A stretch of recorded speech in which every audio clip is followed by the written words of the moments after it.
they all find it quite overwhelming, and they find it humbling but terrifying at the same time. It's a huge ceremony. So I can't imagine what it's like to be someone who maybe didn't expect that to happen. But her husband's described her as the best listener in the world, so I would imagine there's a very supportive element there, and I think... Andrew Parker Bowles spent decades doing something almost no one else connected to the royal family managed to do.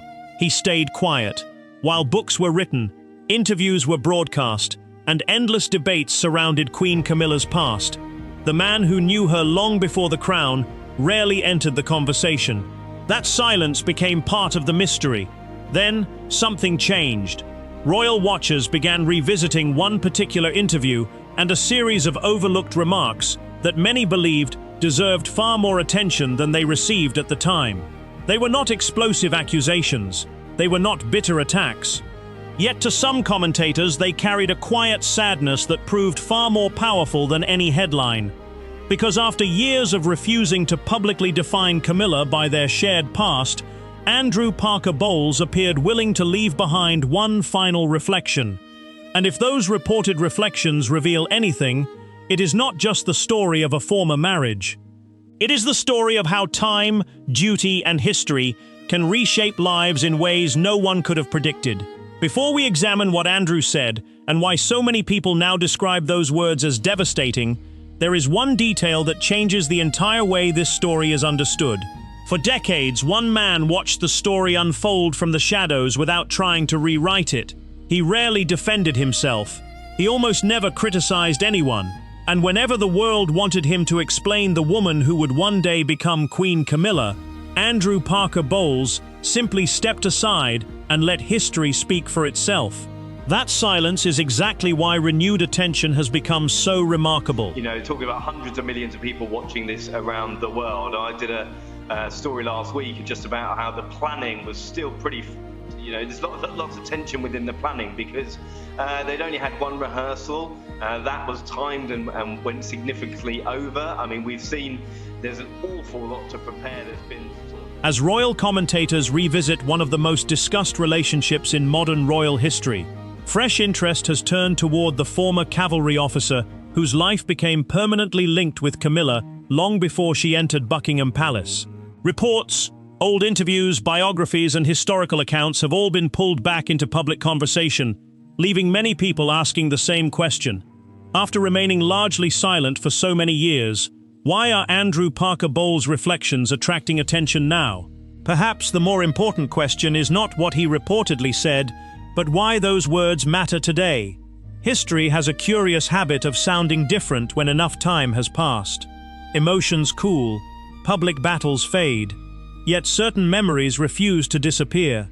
That is why every reported remark from someone who witnessed those years firsthand now carries a different kind of weight. It is no longer simply about royal headlines. It is about understanding the people behind them. Hi viewers, if you believe every chapter of royal history deserves to be examined before it's forgotten, let your voice be heard in the comments by simply typing "History Matters." And if you want this channel to keep bringing you thoughtful royal documentaries that go beyond the headlines, please like this video, subscribe, and share it with someone who follows the royal family. Every bit of support helps us continue telling the stories that still have people talking decades later. What makes this story fascinating is not the promise of scandal. It is the rarity of restraint. Modern public life often rewards the loudest voice, the sharpest accusation, and the most dramatic headline. Yet Andrew Parker Bowles built an entirely different reputation.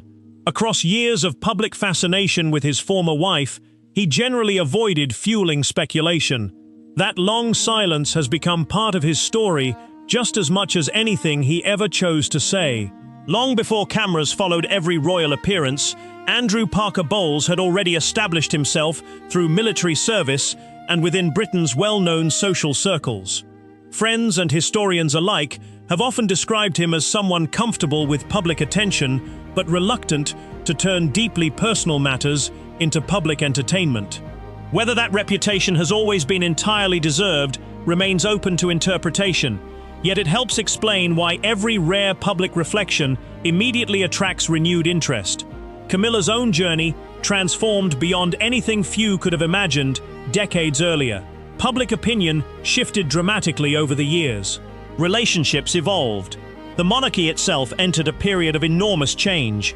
Figures who were once viewed through a single lens gradually became subjects of broader historical discussion. That changing perspective has encouraged many royal historians to revisit events that were once dominated by emotion rather than distance. Do you think if you weren't doing this stuff, that it would get done? If I wasn't doing it? No. You feel like you're making a difference? I don't know, I try. You know, I just only hope that when I'm dead and gone, they might appreciate it a little bit more. Even so, separating history from speculation has never been simple. Books, interviews, documentaries, newspaper archives, and royal biographies often agree on broad timelines while differing on private conversations and personal motivations. That distinction matters. No outsider can fully know what was said behind closed doors or what remained unspoken between people whose lives became inseparable from one of the most scrutinized chapters in royal history. Whenever commentators discuss private emotions or confidential conversations, those accounts should be understood as interpretation or reported claims rather than established fact. Still, one pattern stands out across decades of reporting. Andrew Parker Bowles rarely appeared interested in settling scores. Others wrote books, others gave interviews, others debated the past on television. He largely continued living outside the relentless cycle of royal commentary. That decision quietly built an image of someone determined to leave old wounds where they belonged, even while public curiosity never disappeared. Then something changed. Royal commentators noticed renewed references to Andrew's past interviews and reflections appearing alongside fresh discussions about Queen Camilla's legacy.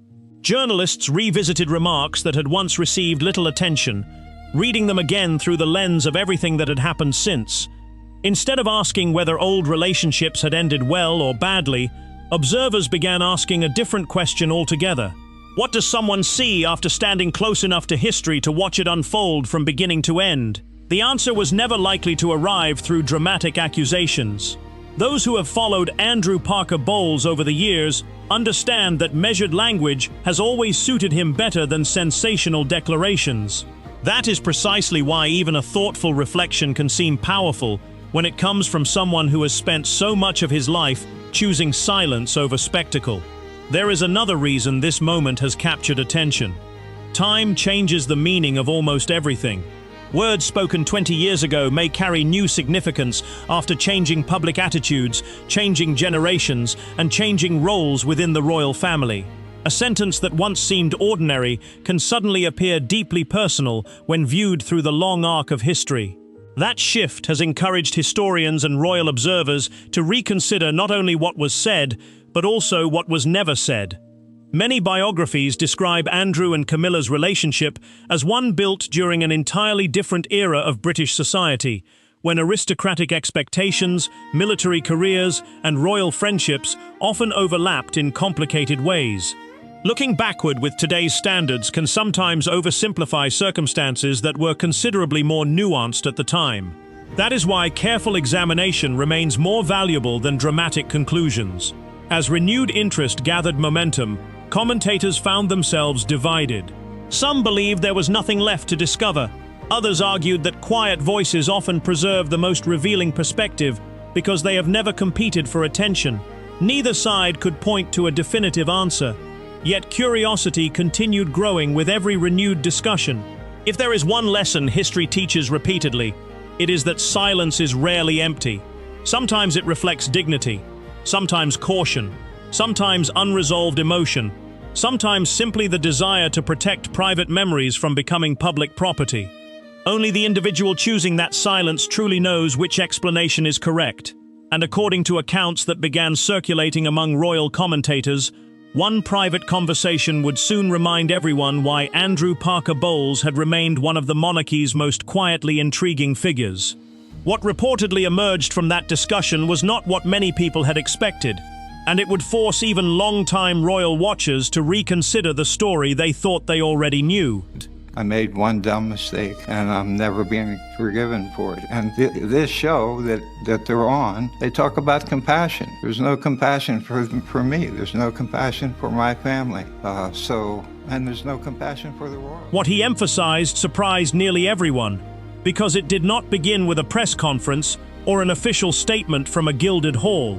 It began with a quiet nod across a private table, where a man who had spent half a century refusing to speak finally allowed a tape recorder to press record. The room was still, the air was thick with decades of unsaid truths. For 50 years, the world had assumed Andrew Parker Bowles was simply a silent bystander to the greatest royal drama of the modern age.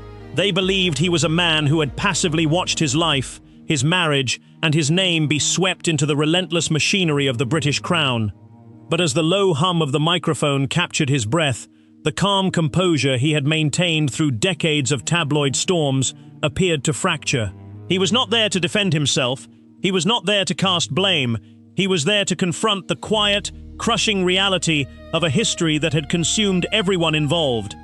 To understand why that single moment sent subtle shockwaves through the corridors of royal commentary, one must go back to the world before the headlines existed. Long before public scrutiny transformed private lives into global entertainment, Andrew Parker Bowles and Camilla Shand lived in a realm governed by unspoken rules, strict social expectations, and deep institutional loyalty. As a young officer in the Blues and Royals, Andrew was accustomed to duty, discipline, and the quiet acceptance of his position within high society. When he married Camilla in July 1973, their wedding was the social event of the year, attended by members of the royal family, including Queen Elizabeth, the Queen Mother, and Princess Anne. For years, they built a life together, away from the intense glare that would later define her existence.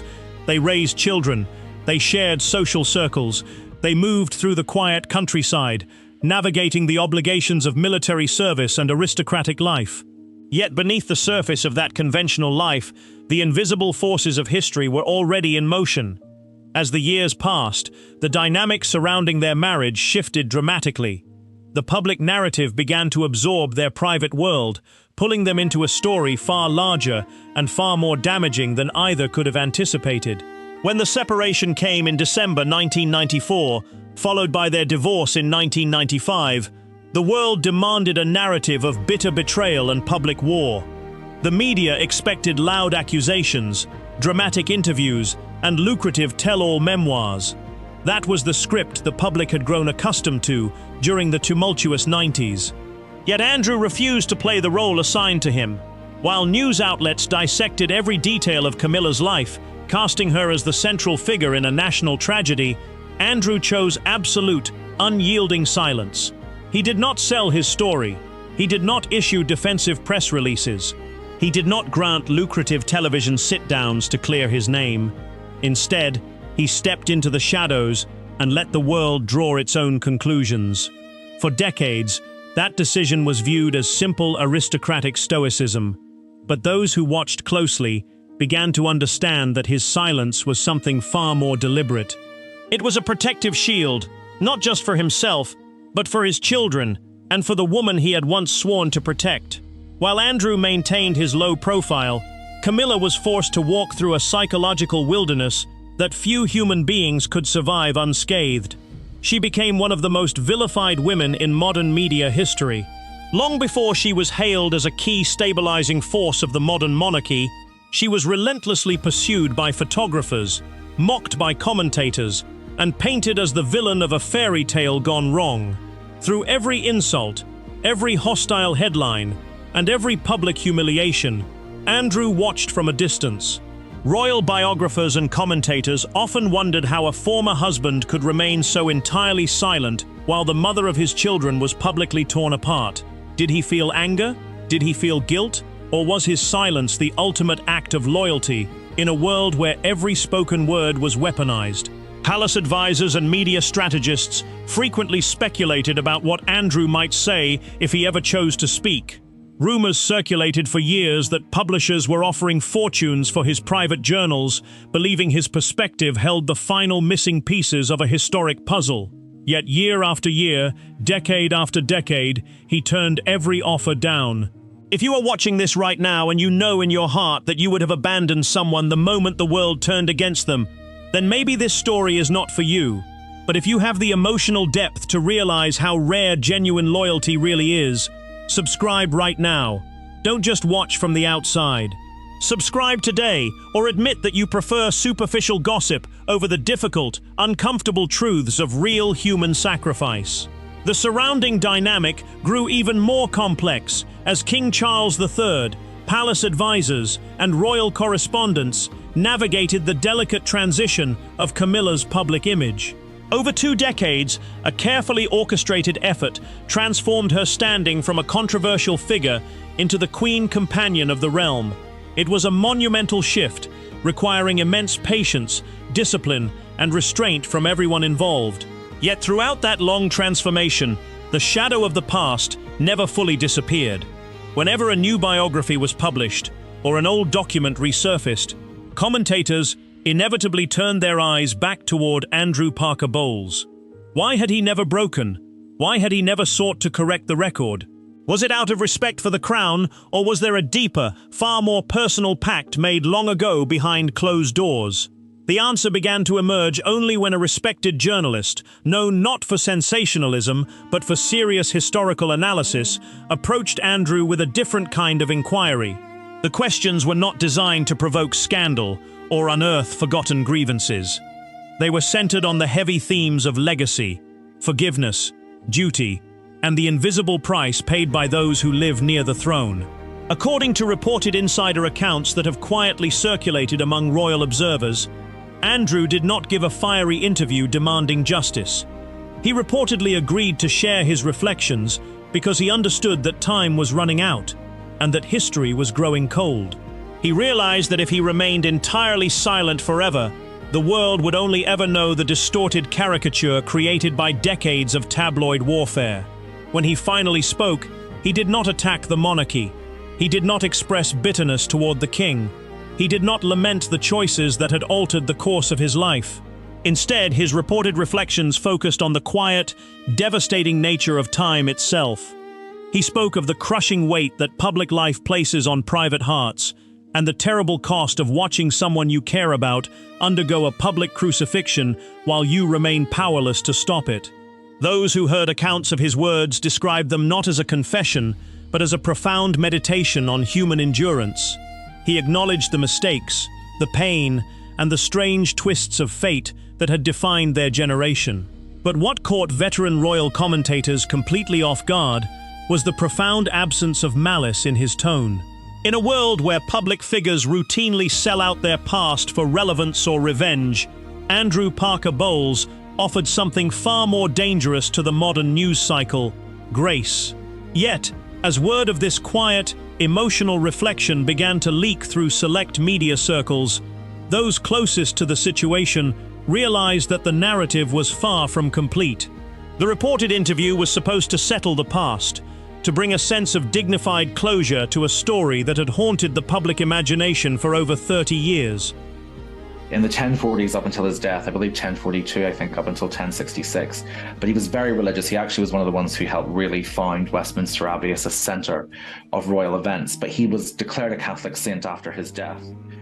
But instead of closing the book, it opened a terrifying new line of questioning. Palace observers began to scrutinize every whispered detail of what had actually been said during that recorded conversation. Was it truly just a peaceful reflection on history and legacy, or had something far more raw slipped out when the formal questions ended? The official account suggested a brief, respectful retrospective. But rumor, persistent and unsettling, suggested otherwise.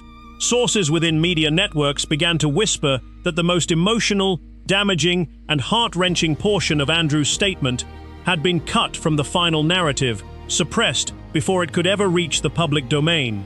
It was a detail that threatened to alter the entire understanding of his 50-year silence. What he emphasized surprised nearly everyone, but what he chose to keep hidden threatened to unravel the carefully constructed history of the British monarchy itself. Then another reported detail emerged. The audio recorder clicked off, but the heavy silence in the room remained unbroken. shattered only by the faint rustle of papers as the journalist stared down at the handwritten notes in front of him. Andrew Parker Bowles did not look up. He sat motionless, staring out the window toward the damp, overcast grounds, his expression unreadable, almost completely drained of the rigid posture he had maintained for half a century. The interview was officially over, but the atmosphere had shifted into something far darker, far more intimate than any palace strategist had anticipated. What had just been captured on tape was not a polished tribute to royal duty, nor was it a sanitized recount of high society history. It was a raw, unfiltered exposure of human regret, a quiet reckoning with the relentless machinery of power and public consumption.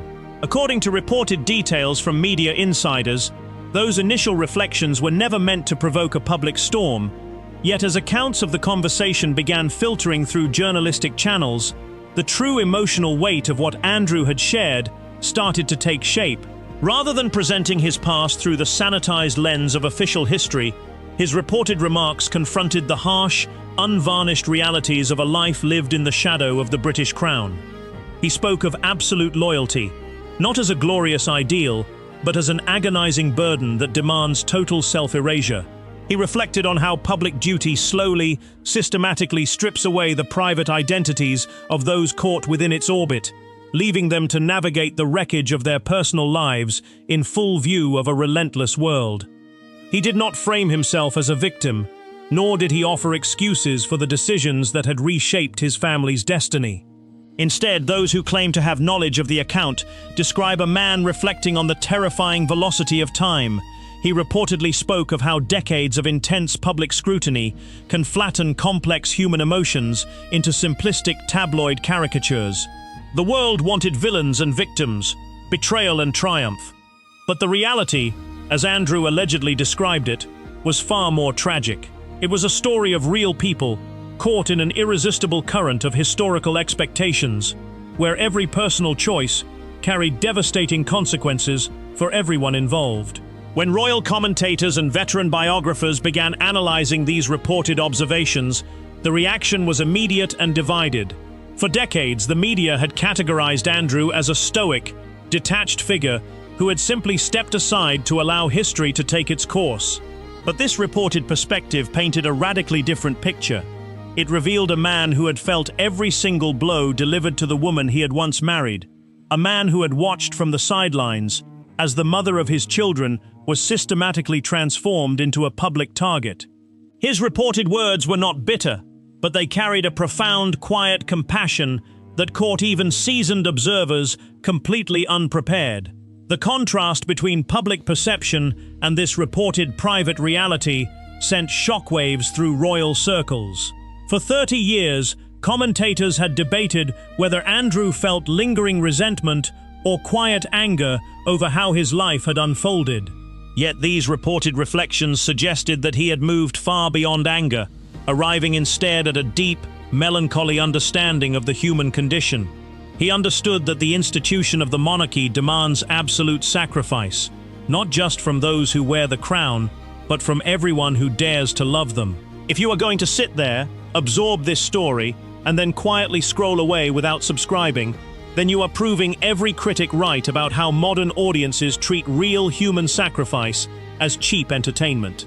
If you actually care about truth, depth, and the hidden human cost behind these historical figures, subscribe right now. Prove that you are capable of honoring the gravity of this history rather than just consuming it and walking away.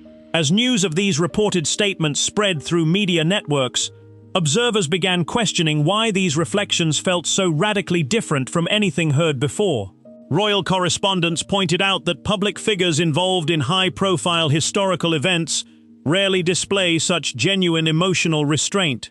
Most memoirs and interviews are driven by a desperate need for vindication, a final attempt to settle scores or secure a favorable position in the history books. Andrew's reported remarks possessed none of that desperation. They read instead like the quiet, final observations of someone who had long since surrendered any desire to control what the world thought of him. Yet this unexpected display of dignity only heightened the public's fascination.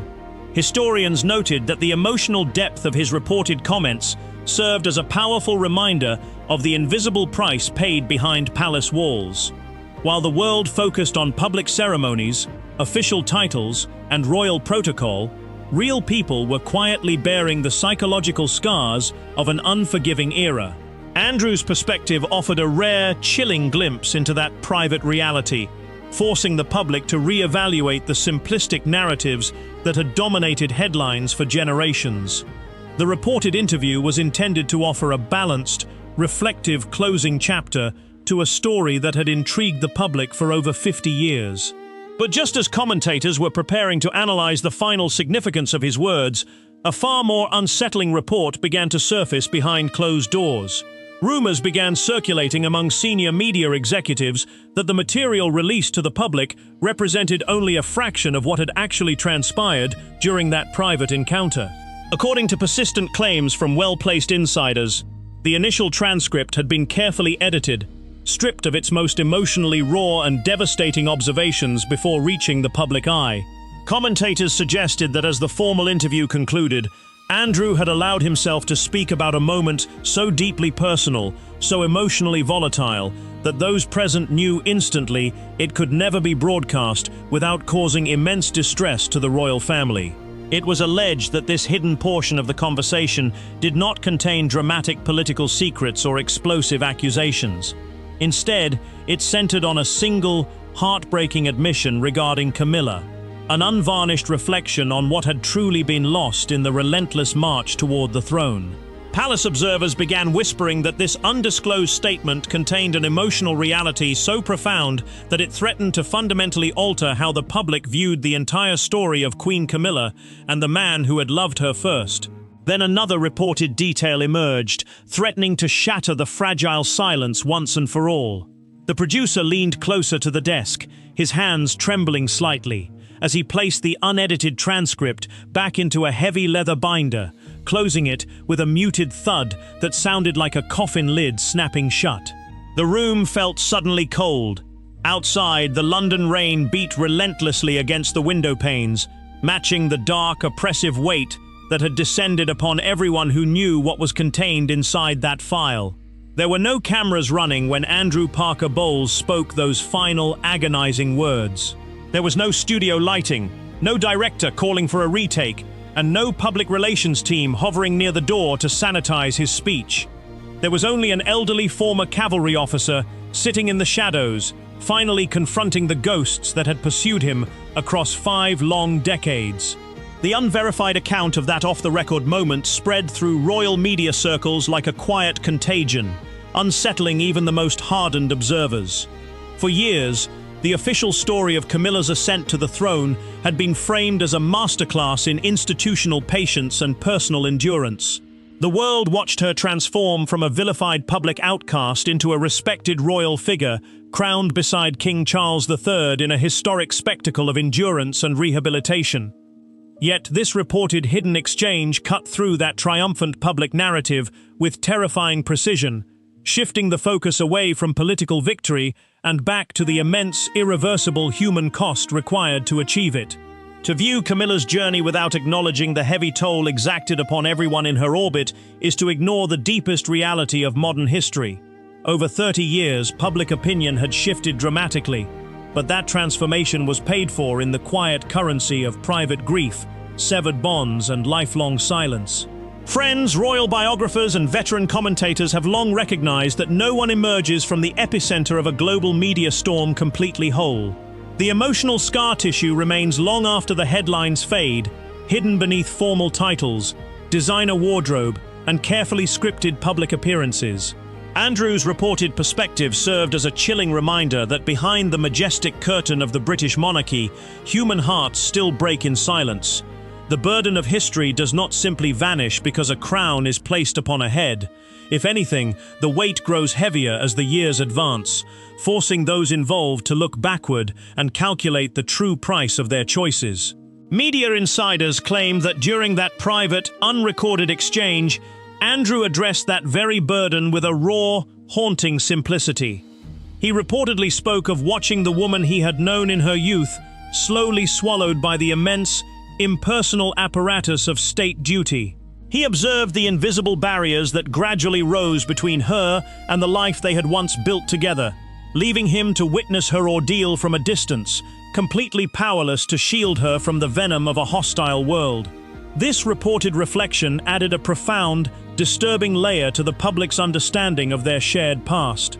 It suggested that his 50 years of silence was not merely an act of aristocratic discipline or indifference, but a deliberate, tragic strategy to avoid adding even a single ounce of weight to the impossible cross Camilla was already forced to carry.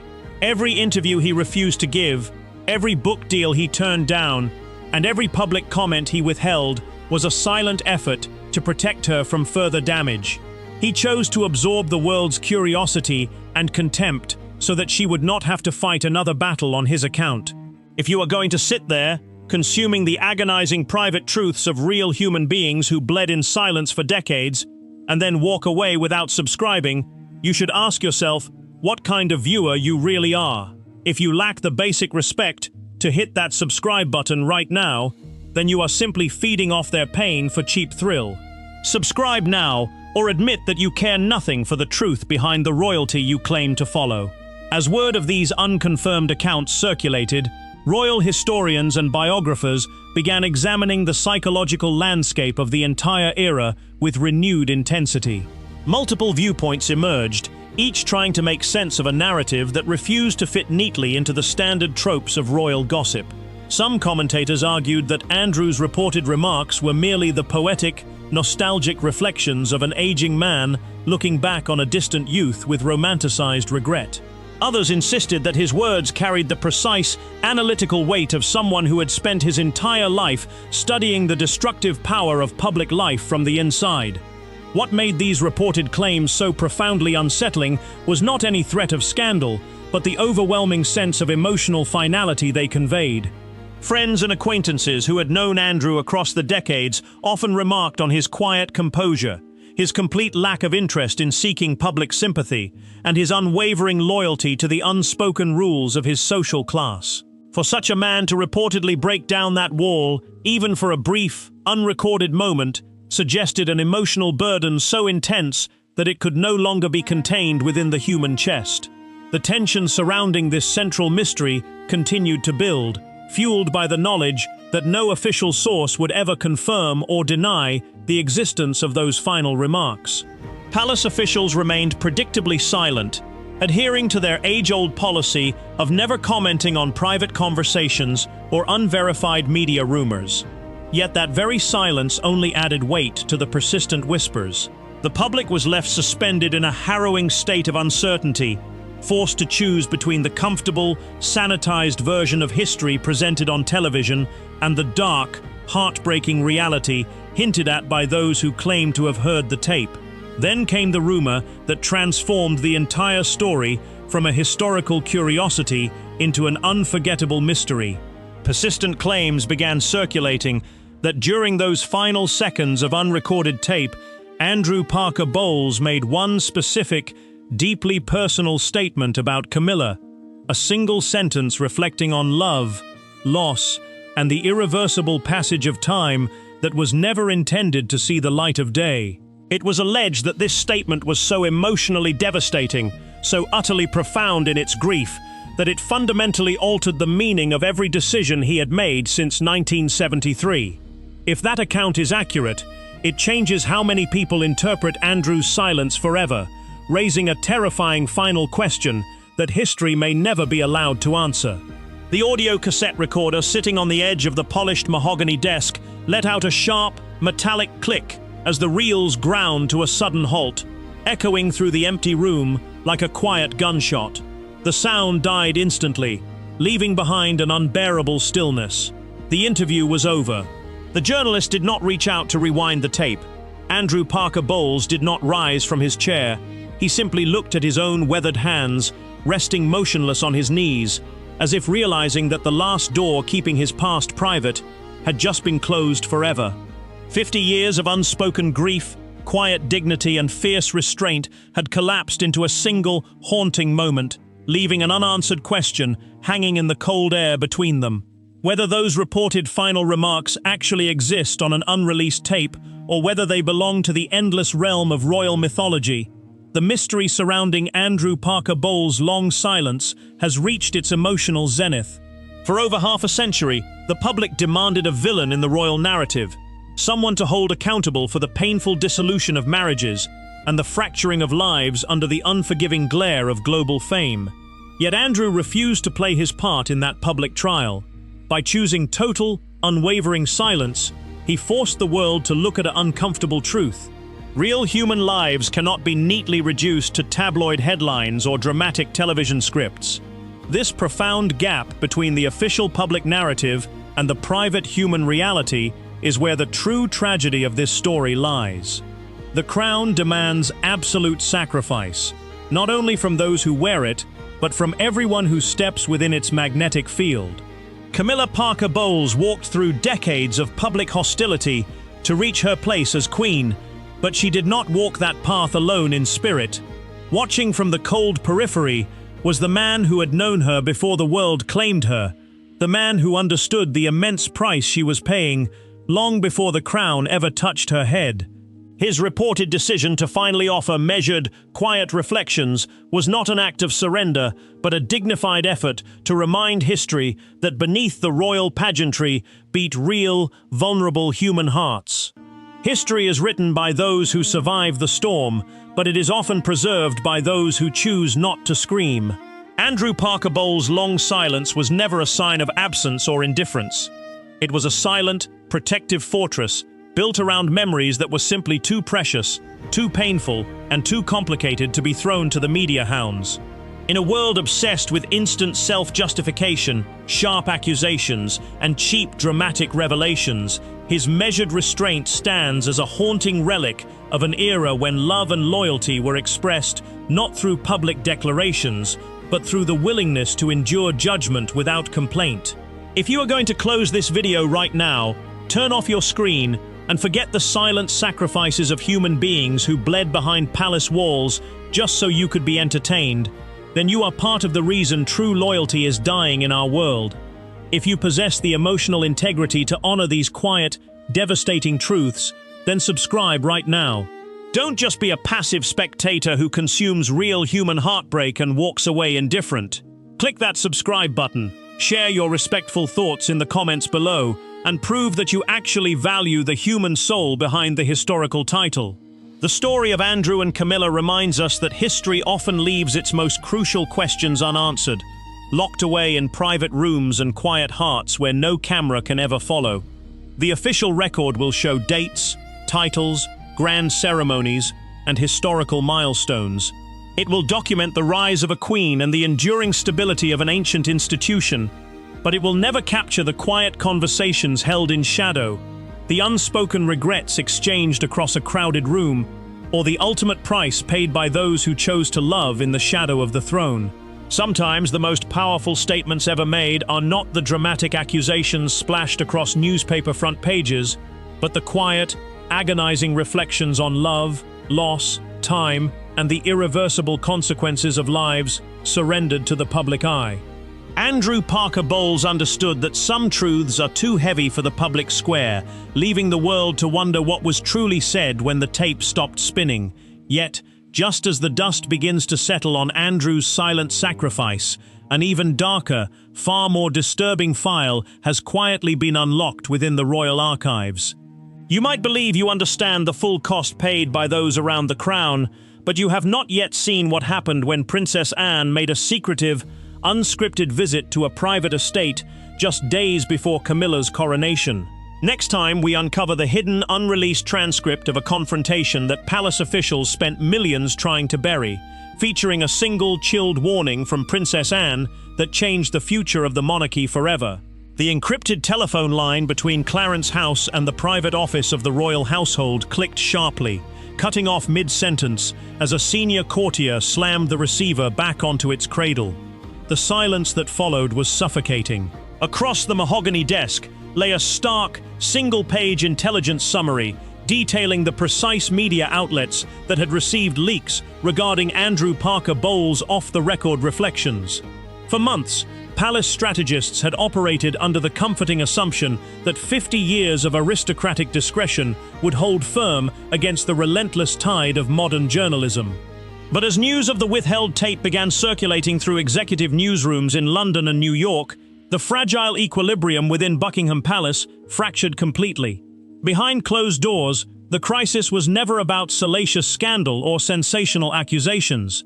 It was about control. The modern monarchy relies entirely on a carefully crafted narrative of duty, unity, and emotional restraint.